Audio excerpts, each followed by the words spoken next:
खाके पाल जानी जान तो हमारा और औरंगाबाद में लोग मने मने समझते हैं, देह के समझते मने मने समझते हैं।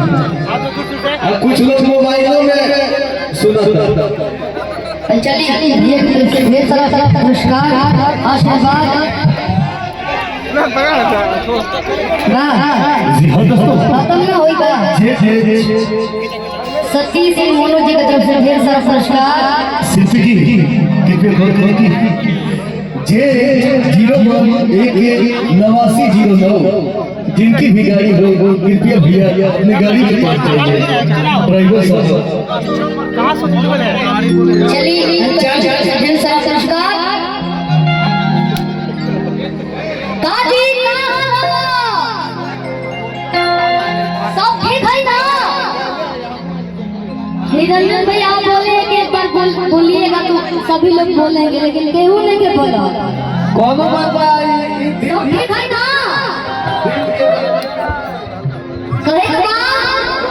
कितना हराना बाटे तो निकला राजन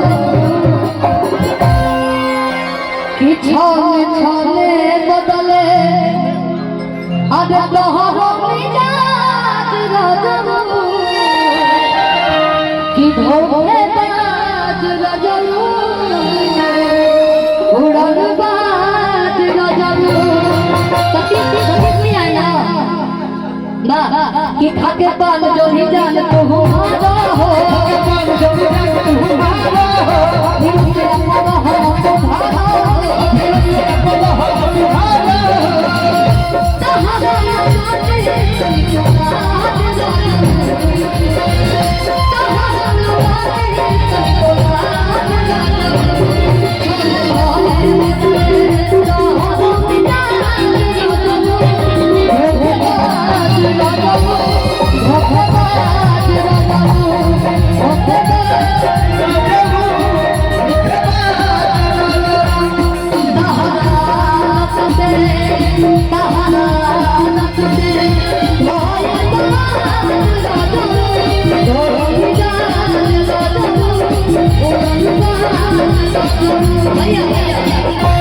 आसू बाबा के तरफ से जे मैंने कलाकार के कल्लू भैया बहुत बड़े स्टार हैं हम लोग के, बहुत बड़े, हाँ बहुत बड़े गार्जियन है। और गार्जियन की तरफ से ढेर सारे पुरस्कार। आसू बाबा के कहे कि घर भर के अरे पूरा जीवा कि हमारे घर भर के पूरा जीवा हमारे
कि बूझो कि हर जिंदगी के दिन लहर से तोहरा कि होला दुखवा अरे भोग सुखवा तहरा तो कुछ न बूझो कि